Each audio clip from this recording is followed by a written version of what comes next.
Boss season 7 ലൈവിൽ ഇപ്പോൾ നടന്നുകൊണ്ടിരിക്കുന്നത് ബി ഹൗസ് അങ്ങനെ ഒരു ബി ഹോട്ടലായി മാറുകയാണ്. ജനറൽ മാനേജറായിട്ട് വരുന്നത് നമ്മുടെ ലക്ഷ്മിയാണ്. ആ സമയത്ത് നമ്മുടെ Anumol Lakshmi hi general manager നീയാണോ ലക്ഷ്മി എന്ന് ചോദിക്കുന്നുണ്ട്. ഇവിടെ എഴുതി വെച്ചിരിക്കുന്നത് നിനക്ക് വായിക്കാൻ അറിയില്ല, സ്കൂളിലൊന്നും പോയി നീ പഠിച്ചിട്ടൊന്നും ഇല്ലെന്ന് ചോദിക്കുന്നുണ്ട്. അയ്യോ ടാസ്ക് ഒന്നും തുടങ്ങിയിട്ടില്ല, ഇപ്പം തന്നെ ക്യാരക്ടർ ആയോ എന്ന് അനുമോള് ചോദിക്കുന്നുണ്ട്. ഞാൻ അങ്ങനെയാണ്, കയറി കഴിഞ്ഞാൽ പിന്നെ ഇറങ്ങൂല എന്ന് പറയുന്നുണ്ട്. അപ്പോൾ നിൻ്റെ അഭിനയം കുറച്ച് കുറച്ച് ഓവറാണെന്ന് അനുമോള് പറയുന്നുണ്ട്. അതൊക്കെ ഞാൻ നോക്കിക്കോളാം, നീ എന്നെ പഠിപ്പിക്കാൻ വരണ്ട, നീ എൻ്റെ അസിസ്റ്റൻറ്റ് മാനേജർ, അത് നീ ഓർത്തോ എന്ന് പറയുന്നുണ്ട്.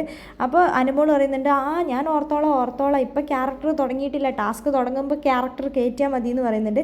അതൊക്കെ ഞാൻ തീരുമാനിച്ചോളാം, നീ എന്നെ പഠിപ്പിക്കാൻ വരേണ്ട ആവശ്യമില്ല എന്ന് പറഞ്ഞിട്ട് ലക്ഷ്മി സാബുമാനോട് പറയുന്നുണ്ട്. സാബുമാനാണ് ഒരു മാജിക്കൽ പ്രതിമയായിട്ട് ബിഗ് ബോസ് വീട്ടിലുള്ളത്. ആരെങ്കിലും ഒരു സ്റ്റാർ ഇട്ട് കഴിഞ്ഞ് എന്തെങ്കിലും ഒരു ആവശ്യം പറഞ്ഞു കഴിഞ്ഞാൽ അവരുടെ ആവശ്യം സാധിച്ചു കൊടുക്കുന്നത് സാബുമാനാണ്. അപ്പോൾ ലക്ഷ്മി പറയുന്നുണ്ട് ഞാനാണ് സ്റ്റാർ തരുന്ന ആൾ, ആരുടെയും ആഗ്രഹം സാധിക്കാനും പോകാനൊന്നും നിൽക്കരുത്, പിന്നെ ഞാൻ നിനക്ക് സ്റ്റാർ തരില്ല എന്നൊക്കെ പറയുന്നുണ്ട്.